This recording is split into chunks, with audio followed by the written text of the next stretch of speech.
All right, today we're going to be testing our Ailexpress pads, our Ailexpress sandpaper.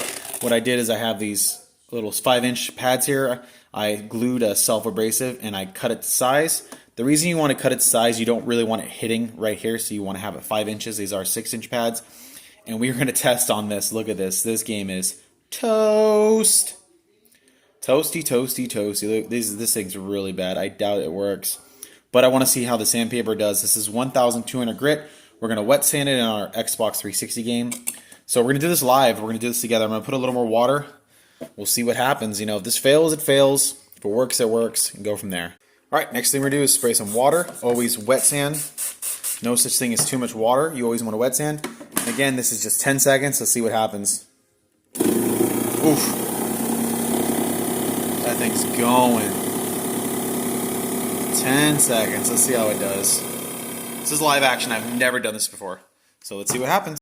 So honestly, it did an okay job. It murked up the sides, but since this wasn't exactly a square, it didn't get the whole entire CD. We'll see if we can polish this out, shall we?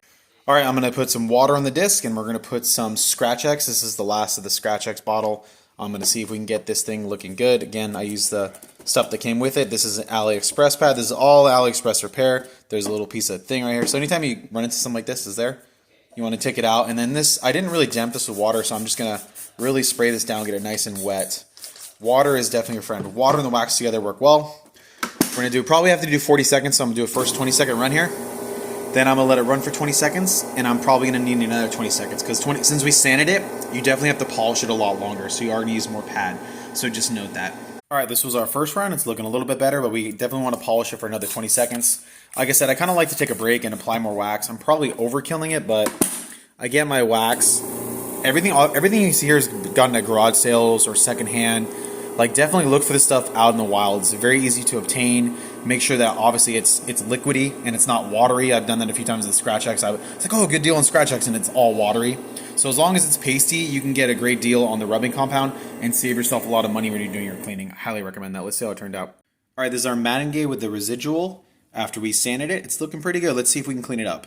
I'm not going to laser media. It still has scratches, as you see in it. But it does look way better than it did before. I need to test this. I don't have it at 360 on me right now. I will make a follow video with this. But it turned out decent. You can see the scratches. See it here by right here. You can still see the scratches. It still has scratches and swirls. Like you say, capture and light, you can see them. But it's way better than it was. I'll have to test it. It did give a lot of scratch scrolls.